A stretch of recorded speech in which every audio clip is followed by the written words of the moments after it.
il y a un bout de terrain. Impressionnant ça.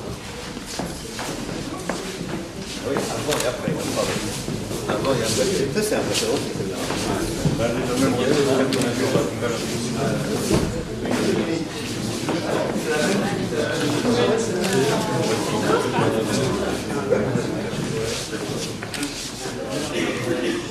Classés, on a 4 en totalité qui sont classés au patrimoine de l'UNESCO, mais 2 ont fait partie aujourd'hui d'une attention plus particulière.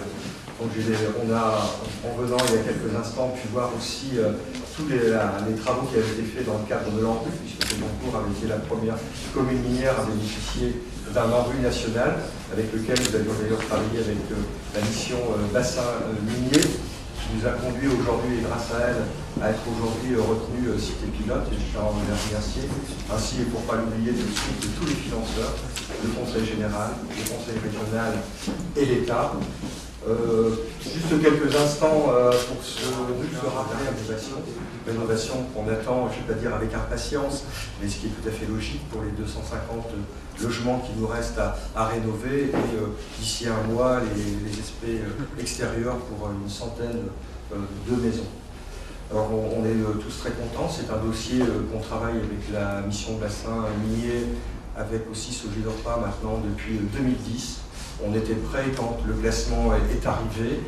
C'est peut-être pour cela qu'aujourd'hui on est dans un dossier qui a bien avancé par rapport aux 5 projets qui sont là. On en est tous très contents. On a montré avec les entreprises qu'on savait, et nos partenaires financiers qui nous apportent aujourd'hui, parce que Pécancourt, c'est une commune qui est limitée au niveau de ses moyens.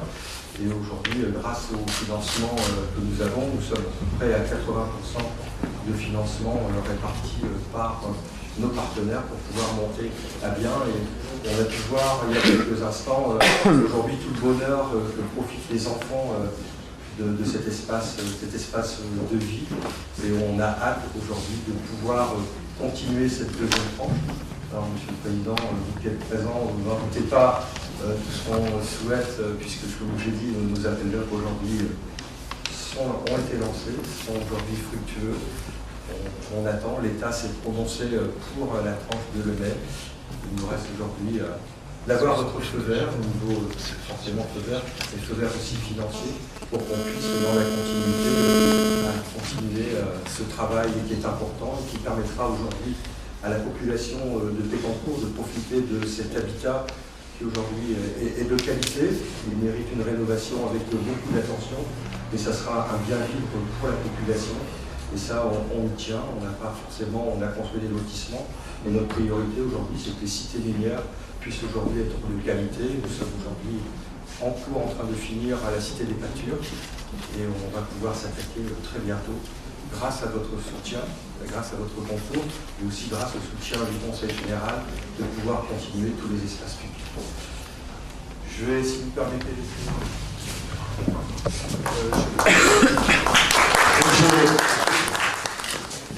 je vais commencer devant cette image. Je suis chalonné, donc Marnay, la Champagne. Je ne connaissais pas le Nord en arrivant, et on s'est rendu compte du grand honneur qu'on nous faisait en nous proposant de conduire cette mission de requalification des cités Lemay, Sainte-Marie. Leur charge patrimoniale étant extrêmement forte. Pour autant, il y a des gens qui vivent, pour autant la vie a continué. Il s'agissait de trouver une attitude contemporaine tout en étant respectueux du passé.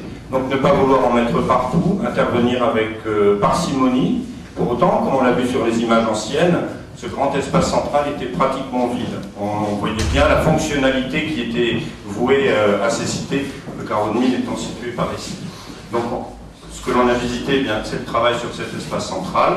Prochainement, on va intervenir, si tout se passe bien, sur la cité Lemay par ces voies jardins. Donc on voit bien que par l'intervention de ces voies jardins, on va simplement faciliter les déplacements piétons, vélos, et améliorer le cadre végétal de cette cité. Mais par contre, on gardera toute la lecture des alignements à l'intérieur de la cité Lemay. Je pense que ça, c'est un début de réponse en tous les cas au rapport que l'on peut entretenir avec ce patrimoine bâti. Et puis, sur la cité Sainte-Marie, eh bien, comme on l'a évoqué tout à l'heure, Monsieur le Président, cette page de l'histoire, hein, ces deux cités sont des réelles pages de l'histoire de l'urbanisme en France, et on va intervenir simplement sur les places de croisement, en amenant également une identité végétale. Bien sûr, on va offrir les réseaux sur l'ensemble des voiries. Voilà, des interventions minimales qui vont nous permettre d'améliorer le cadre-vie, de faire des relais visuels, mais en gardant la lecture de l'ensemble de l'historique des cités. Et puis enfin, la rue Gabriel Péry qui sera complètement revue, également accompagnée d'une voie douce. Donc voilà le type d'image que l'on aura. Je pense que c'est relativement fidèle de ce que l'on pourra avoir sur la cité Lemay, donc c'est voie douce, 3 mètres de large, dédiée uniquement aux piétons et cyclistes, accompagnés de végétal. Comme vous me l'avez dit tout à l'heure, il y aura au moins 30% de la palette végétale qui sera issue des espèces indigènes. On retrouve la même chose sur la cité Lemay dans l'accompagnement, la restitution des garages qui vont être démolis pour permettre la création de ces voies jardins. Donc voilà encore des ambiances végétales très fortes. Et ça, c'est l'ambiance végétale d'une placette à l'intérieur de la cité Sainte-Marie. Et enfin, pour finir, la rue Gabriel Péry. Donc, ces vues insistent sur les lieux de projet, donc on a l'impression qu'il y a du végétal partout.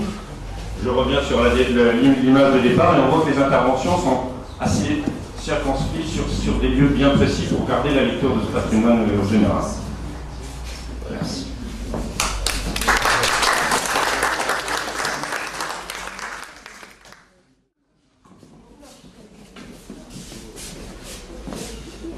Chers amis, quelques mots pour d'abord remercier monsieur le maire, cher Joël, de nous accueillir ce soleil.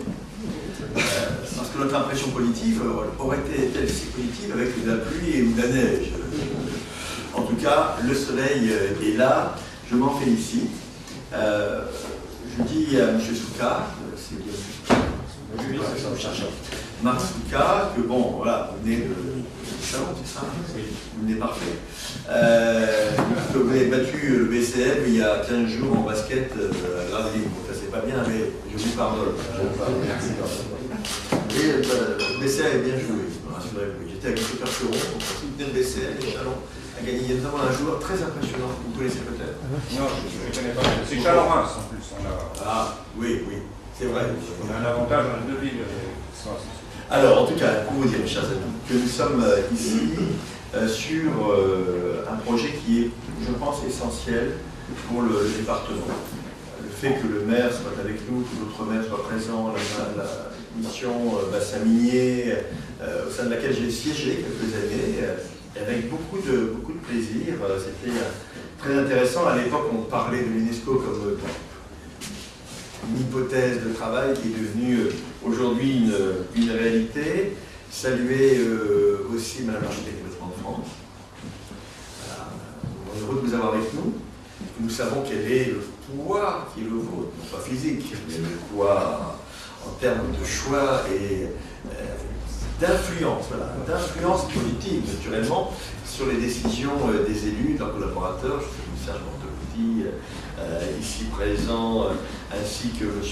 Solaire. Vous dire, Madame l'architecte, que vous avez devant vous des élus, des partenaires institutionnels. Je salue M. Choyer, directeur général de la SOGIMARPA, Maison et Cité, voilà, qui ont envie de préserver ce patrimoine qui est exceptionnel. Je pense qu'on a senti la passion dans le propos de Joël, presque de l'émotion dans la visite. Parce que voilà, c'est l'histoire. Hein, c'est l'histoire de tout un territoire. C'est aussi l'histoire d'hommes et de femmes qui ont souvent beaucoup donné pour la dimension industrielle de notre République, qui ont souvent aussi beaucoup souffert et qui renaissent de fait par la qualité des réalisations que nous allons faire sur ces deux cités. Et je m'en félicite très largement. Alors le département n'est pas le principal partenaire, c'est l'un des partenaires, mais aux côtés notamment de nos amis de la région, je pense que nous portons un message fort pour cette population. Et tout à l'heure, de manière très modeste, on a interrogé quelques mères de famille ou pères de famille qui étaient là autour des Jeux. Et je le disais, moi qui suis issu aussi d'un territoire ouvrier, hein, dans mon canton, l'île Sud, Faubourg-de-Béthune, Oisem, on sent là voilà, une véritable identité, un respect pour l'environnement et le fait de dire on est là, on a envie d'y rester, mais on a aussi envie de bien y vivre. Et donc c'est pour nous important, Monsieur le maire, de vous accompagner dans cette démarche parce qu'il y a plusieurs messages que vous me faites passer. Le respect de la qualité patrimoniale et architecturale, des loyers qui resteront modérés. Le nouveau statut de maison et cité devrait nous permettre. La mixité sociale qui doit être préservée et l'amélioration du bassin de vie, de l'environnement en général, autour notamment de votre réalisation, monsieur, et je vous en félicite.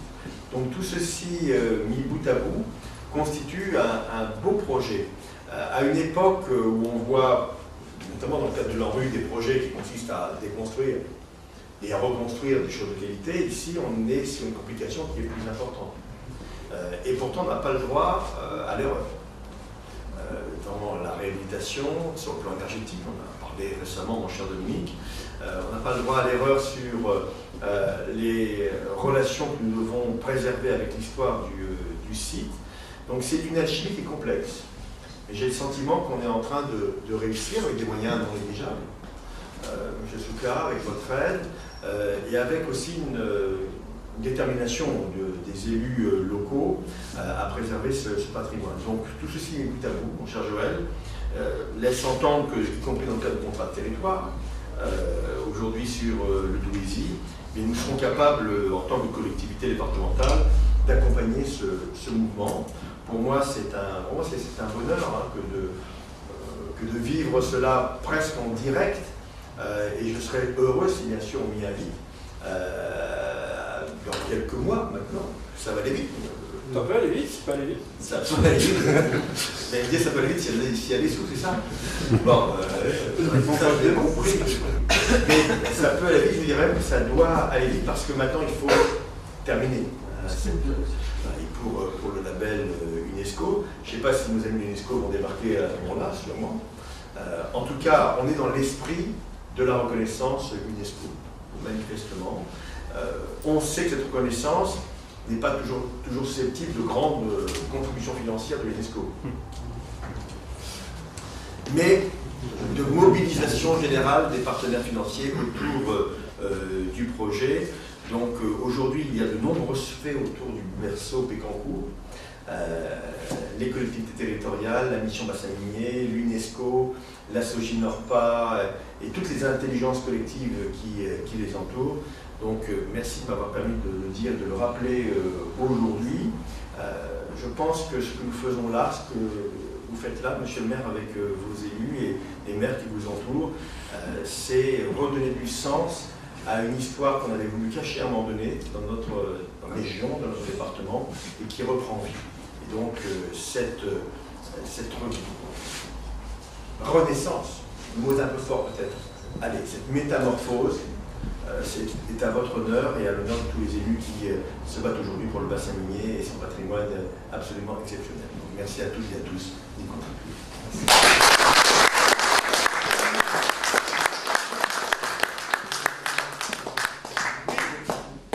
Un mot tour. Oui, bien sûr. Voilà, Monsieur le Président, merci beaucoup pour mon grand plaisir. Sincère. Pécancourt était aussi beaucoup d'histoires minières, comme on a pu se le dire tout à l'heure, avec 2,49. Alors maintenant, je vais garder l'amitié si vous voulez. Avec plaisir. Avec plaisir. Merci.